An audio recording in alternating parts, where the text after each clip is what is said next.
Hello guys, and welcome back. Today I'll show you how to use picture-in-picture mode on YouTube.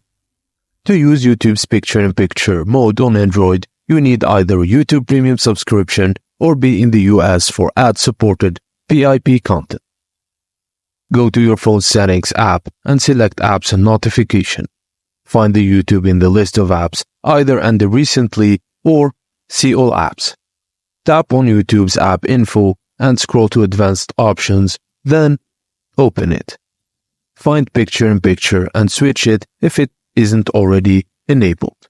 Now, all you have to do is open a YouTube video in the YouTube app, then swipe up to or tap Home button.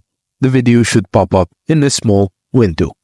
Now you can watch YouTube videos in PiP mode while multitasking on your Android. And that's it guys, as simple as that. Thank you for watching, and please don't forget to like and subscribe for more.